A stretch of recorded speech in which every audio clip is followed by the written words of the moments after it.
గుంటూరు కారం already Hanuman review ఇచ్చేసా. ఇంకా రేపు సాయంత్రం మార్నింగ్ 7 AM షోకి వెళ్తున్నా. సో దాని రివ్యూ కూడా అరౌండ్ 10 AM మీరు ఎక్స్పెక్ట్ చేయొచ్చు. ఇక 2 hours 38 minutes రన్ టైంతో థియేటర్స్లో రిలీజ్ అయిన సినిమాని చూసిన తర్వాత నాకైతే వరస్ట్ థియేటర్కల్ ఎక్స్పీరియన్స్ అండి. గుంటూరు కారం అనే టైటిల్తో గోవాడ షుగర్ ఫ్యాక్టరీలోని పంచదార తినిపించారు. త్రివిక్రమ్ గారు పొట్టమని అరగంటలో అయిపోయే స్టోరీని ఇంకా సింపుల్గా చెప్పాలంటే చిన్న హీరోతో తీయాల్సిన ఏమీ లేని ఈ స్టోరీని సూపర్ స్టార్ మహేష్ బాబు గారు లాంటి స్టార్ హీరోని పెట్టి ఇదిగో థంబ్నెయిల్స్లో ఉన్న స్టార్లు చూపించారు. తప్పు మహేష్ బాబు గారు కాదు, డైరెక్టర్ని నమ్మడం తప్ప ఆయన మాత్రం ఏం చేస్తారు చెప్పండి. ఆయన ది బెస్ట్ ఇచ్చారు. గుణపం దింపింది మాత్రం గురూజీనే. ఈ సినిమా చూశాక అనిపించింది ఇందుకేనేమో ఇలాంటి సినిమాలకి రిస్క్ చేయలేకే మహేష్ బాబు గారు శ్రీమంతుడు, మహర్షి, సరిలేరు నీకెవరు, సర్కారు వారి పాట లాంటి మెసేజ్ ఓరియంటెడ్ ఫార్ములాయిక్ మూవీస్నే తీసేవారని. ఈ గుంటూరు కారం కోసం ఇలా చెప్తున్నందుకు ఫ్యాన్స్ నన్ను తప్పుగా అనుకుంటే ఐఎమ్ రియల్లీ సారీ అండి. సినిమా నచ్చితే బాగుంది అని చెప్పడానికి నాకేంటి ప్రాబ్లం చెప్పండి. హనుమాన్ బాగుంది కాబట్టిగా బాగుందన్న. So please don't misunderstand. ఇక ఈ గుంటూరు కారం చూస్తున్నంతసేపు ఎలాంటి డౌట్లు వచ్చావంటే అసలు స్క్రిప్ట్ రాసుకున్నారా, మహేష్ బాబు గారి చేత ఎలా ఒప్పించారు ఈ స్క్రిప్ట్ని, అసలు ఇలా కూడా స్టార్ హీరోతో ఏది పడితే తీయొచ్చా, ఇంకా చాలా డౌట్లు వచ్చాయి.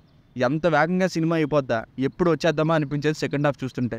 ఇదే సేమ్ ఫీలింగ్ ఏజెంట్ ఇంకా జపాన్ మూవీకి వచ్చింది. అతడు టెలివిజన్ హిట్, కలేజా కూడా సేమ్. అలాగే ఈ గుంటూరు కారం కూడా ఫ్యూచర్లో నచ్చుతుందేమో అనుకుంటారేమో, బల్ల గుద్ది చెప్పగలను ఆ ఛాన్స్నే లేదు. అజ్ఞాతవాసి 2 అనే కంటే -1 అనడం బెటర్ ఏమో.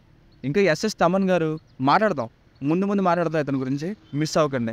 రేటింగ్ చూసి కూడా షాక్ అవుతారు.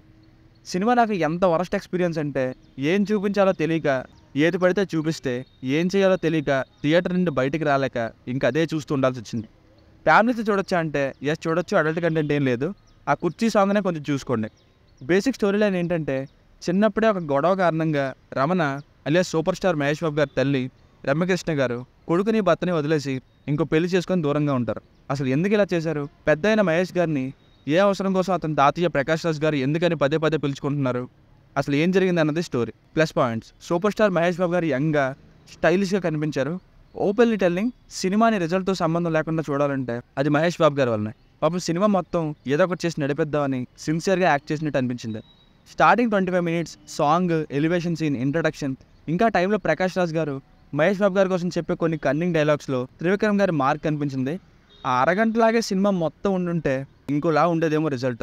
మైనస్ పాయింట్స్, మొదటి అరగంటలో సంతకం చుట్టూ తిరిగిన హీరో ఇంట్రడక్షన్, ఎలివేషన్ సాంగ్ అంతవరకు బాగుంది. ఇంకా అదే సంతకాన్ని పట్టుకొని ఇరిగించిన లవ్ ట్రాక్ ఉంది చూడండి, బలవంతంగా ఇరిగించారు. 0 ఎమోషన్స్. మదర్ సెంటిమెంట్ పీక్స్లో ఉంటుందేమో అనుకున్నా, మినిమం లేదు. ఎప్పుడైతే ఇద్దరు హీరోయిన్లు ఒకటే ఇంట్లోకి చేరారో అప్పుడే అజ్ఞాతవాసిలో కీర్తి సురేష్ గారు అండ్ అనుల్ మన్వాల్ గారు గుర్తొచ్చారు. సిన్నీ రీజన్కి శ్రీలీల అక్కడికి రావడం, ఆ ఇంట్లో ఈజీగా సెట్ అయిపోవడం అవసరం ఎలా అనిపించింది. అసలు వినల్ కిషోర్ గారు శ్రీలీల గారితో మహేష్ బాబు గారు ముందు అనవసరంగా వచ్చిన సినిమా సాంగ్ల డ్యాన్సులు చూస్తే అసలు త్రివిక్రమ్ గారైనా ఈ సినిమాని తీసిందనే డౌట్ వచ్చింది. అసలు ఆ సీన్ ఎందుకు, ఇంకా అక్కడితో ఆపకుండా వెంటనే మళ్ళీ ఇంకో సీన్ వేసి ఓ మై బేబీ సాంగ్. ఇక ఎస్ఎస్ తమన్ గారు అయితే ఏం లేని ఒక ఆర్డినరీ సీన్ కూడా టూ మచ్ బీజిఎం ఇచ్చేవారు. వద్దన్న కొద్దీ వడ్డించినట్టు అలా డ్రమ్స్ సౌండ్స్ వస్తూనే ఉండేది. ఇక పాటలు అయితే ఒక్క ఇంట్రడక్షన్ సాంగ్ తప్ప మిగతావి ఎందుకు వస్తాయో అనేటట్టుంటే ఇవేం పాటలు రా బాబు అనేలా ఉన్నాయి. కాపీ కొట్టిన ట్యూన్స్తో మిగతావి. ఎప్పుడో మొదటి అరగంటలోనే అయిపోయిన స్టోరీని ఇంకా ఏదో ఉందన్నట్టు ఇంటర్వల్ వరకు లాగి సెకండ్ హాఫ్ని ఏం చేయాలో తెలియక కొత్త సీన్స్ తీసుకొచ్చేవారు. ఎక్కడ గ్యాప్ దొరికినా సరే శ్రీలీల ట్రాక్తో ఇరికించేవారు. ఇంకా సెకండ్ హాఫ్లో శ్రీలీల ఎప్పుడు వచ్చినా చిరాకు పుట్టేది, మళ్ళీ ఎక్కడికి వచ్చారేంట్రా అని. అసలు రొమాంటిక్ లవ్ సీన్స్ ఎందుకు ఈ సినిమాకి. సెకండ్ హాఫ్ని ఒక్క మాటలో చెప్పాలంటే torture. So many characters like Ramya Krishna garu, Rao Ramesh గారు, ఈశ్వరీబాయ్, మీనాక్షి చౌదరి గారు ఆర్ వేస్టెడ్. సో ఫైనల్గా మూవీకి వర్డిక్ట్ ఏంటంటే మీరు ఎక్స్పెక్టేషన్స్ పెట్టుకోకపోయినా నచ్చదు. ఫ్యాన్స్ అయితే మహేష్ బాబు గారి కోసం చూడాలి. ఓటీటీలో చూడడానికి కూడా ఏం సెట్ కాదని నా ఒపీనియన్. 1 time వాచబుల్ కూడా కాదు. క్లియర్గా ఇది డైరెక్టర్ గారి mistake. Very disappointing film. It's director fault. దీనికి రేటింగ్ వచ్చేసి ఇది నా ఒపీనియన్ 2.25/5. మీకు కనుక నా రివ్యూ నచ్చినట్లయితే మరిన్ని రివ్యూస్ కోసం మన ఛానల్ని సబ్స్క్రైబ్ చేసుకోండి. Thank you.